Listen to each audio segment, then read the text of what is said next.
and Anna. So Richard, thank you so much for coming today.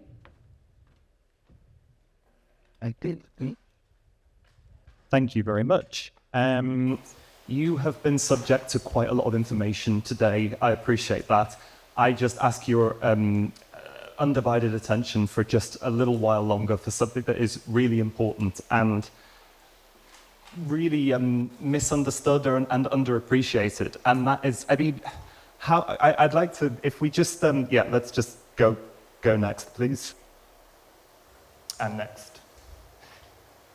Let's just start by setting the context for this. Dr. Claire Wolstenholme, writing for the Centre for Policy Research on Men and Boys, and incidentally, if you want to hear read about anything else on this subject I've written, it's on their commentary page. She says, there has been an historical and well-documented reluctance on the part of men to identify and seek support for ill mental health. There are many reasons for this: female-orientated mental health support, stigma, shame, and so forth. I think it's really important to set that context straight away. Next, please. And so I just wanted to start with a straw poll and ask, well, I'm ignoring that question first. How many of you have encountered male patients with postnatal depression? Just as a raise of hands. Great. Just with those hands still in the air, sorry. Could you put them down if they came to you saying, I think I've got this? Yeah, actually I didn't clearly identify. Yeah, never mind. But yes, it's yeah, not many people know about this. Next, please. So, PND affects 1 in 10 new fathers, and I'll mostly refer to new fathers, but important to say co-parents as well. It's more about the, I mean, if we go next, never mind, that's not what I thought it was, sorry. 1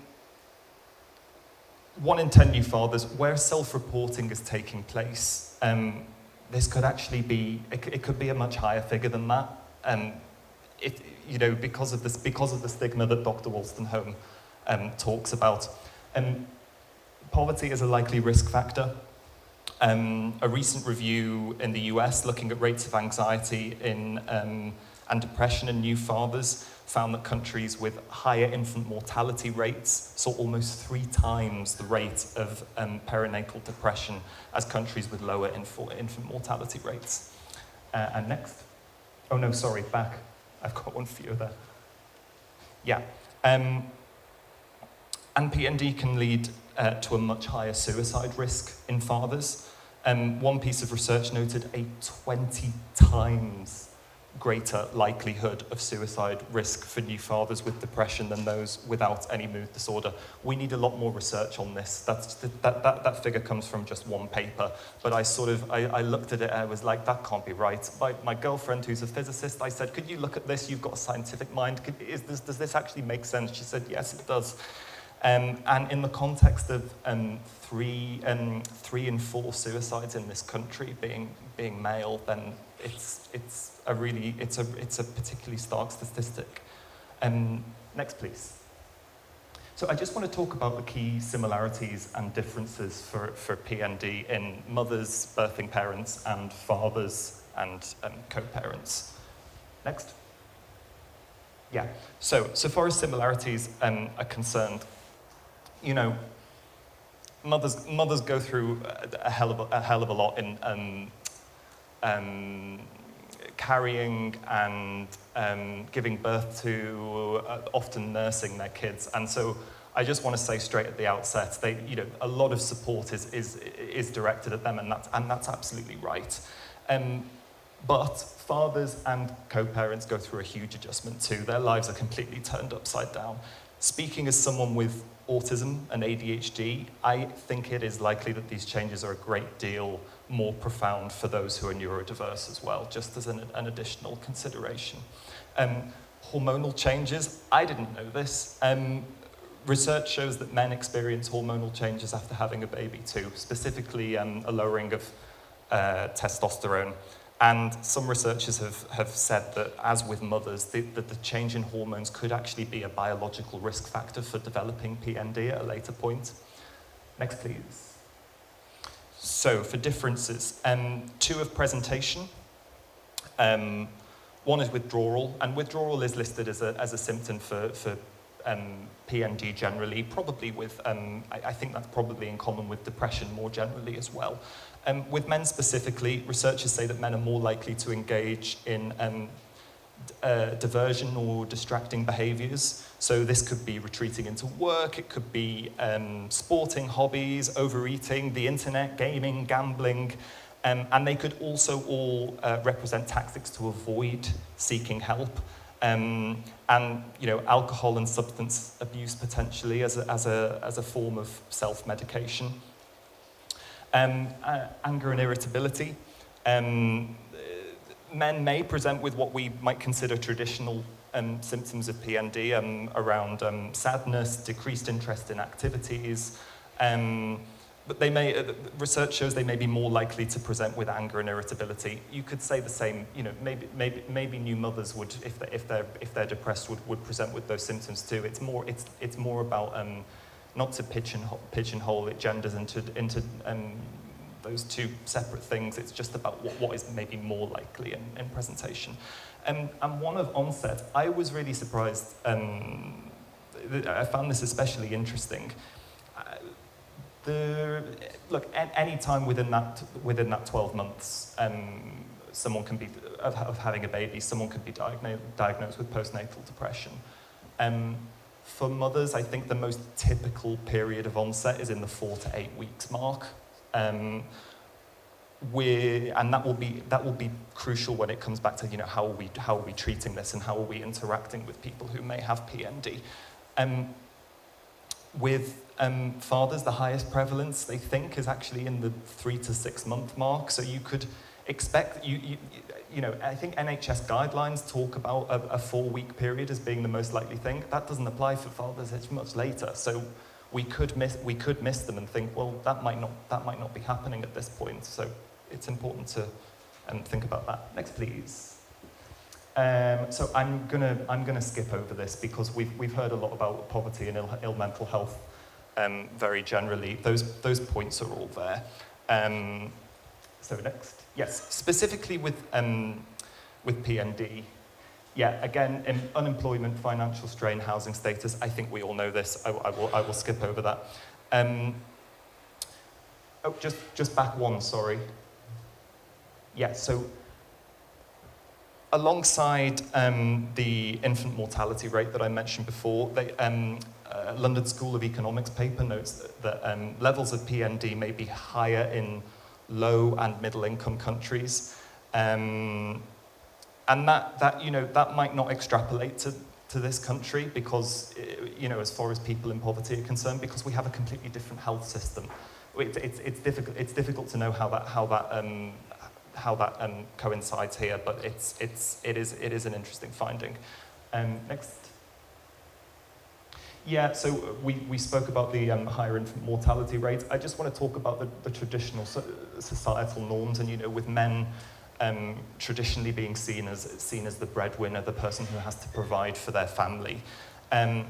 Just to say, I mean, that will be the case for people from all sorts of backgrounds, but I think the stress associated with that will probably be more prevalent in lower SES communities.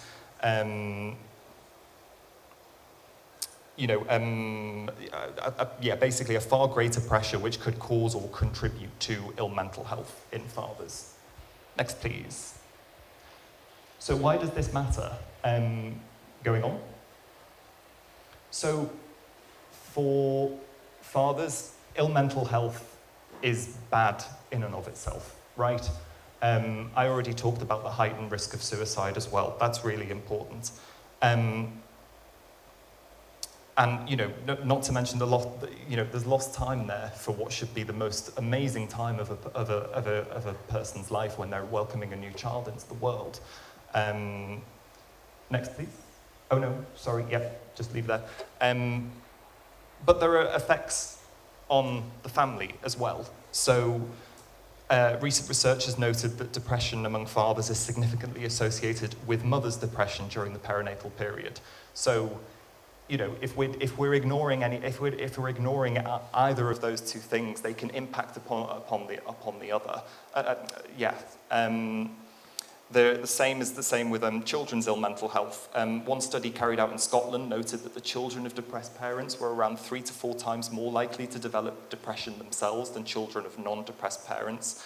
And there's also potential behavioural and emotional disorders in children that can develop over time as well. A University of Liverpool study noted that children in poverty are more likely to suffer from social, emotional, and behavioural problems than children who remain out of poverty. So there is the risk, you know, linking this back into to poverty as well as my segment on PND, that this can become an all-encompassing problem in that sense. So it's especially important for better recognition of PND in fathers. Next, please. Yeah, I think we'll skip over these because again they're quite general. So, what support is available or not? Next, please. So, we really need better messaging for NHS patients. At the moment, if you go onto the NHS webpage on PND, it briefly mentions at the top that fathers and co-parents can get it too, but then all of the information below it is pertaining to specifically how the condition manifests itself in mothers. Now, you know, mothers' mental health is incredibly important. I'm not saying otherwise, but dads is as well, and especially in the context of them being a group that is less likely to engage with mental health related issues in the first place. We need better, more inclusive clinical guidance. I said that the NHS webpage briefly references that men can get PND. The NICE guidance doesn't at all. It refers only to mothers. And you know, given the differences in onset and symptoms that I laid out before, we actually need probably separate guidance specifically for dads, which is just not there at the moment. And I just want to say, because I'm talking to a room of, you know, if reflected in the amazing speakers we've heard today, of incredible practitioners, this does not mean that individual practitioners will not be across the possibility of PND existing in fathers. It's just that the messaging from other places needs to be there too. Next, please. So I'll briefly touch on this. It's just to say that health visitors' appointments line up with key stages in a new baby's life, but they also track, I think, the mother's mental health. There is a 4-week appointment post-birth, and that does tie in with when, as I've laid out before, when mothers are most likely to have PND. I think we could do with a 3 to 6 month period appointment as well, just to track the most likely time for a dad to get it. Next, please. And what's currently in place?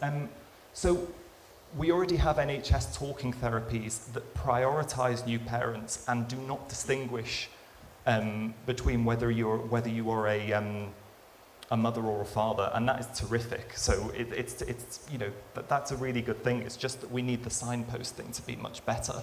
Next, please. And this really deserves a much bigger amount of time than I've got to talk about it, but non-clinical support matters as well, especially when you are dealing with a group that is more likely to feel a stigma around their mental health. Dad Matters is run by Home Start, that began in Greater Manchester. They position themselves as an education service rather than a support service, and leaning into what dads want rather than, quote, what we need them to need. Space Northeast, they look to reach men who may not feel counselling is for them, or who can't access one due to waiting lists or any other sort of thing. So both of them are looking at offering more holistic support, and not to replace the clinical support, but to aid it. Next, please. Yeah, so what's needed? Well, I don't think we've got time for questions. No. So I will just briefly run through a few things. We need that better signposting through NHS services, and ideally that additional health visitor appointments as well. The upcoming men's health strategy, it will come at some point by the end of the year, we hope. It must address these issues, both paternal PND, but also men's mental health barriers more generally. I will be available for a little bit of time at the drinks reception. If you want to come and talk to me, I'd love it. Aside from that, again, if you go on the Centre for Policy Research for Men and Boys website, you'll see my full article, which talks about this issue in a bit greater detail. Thank you.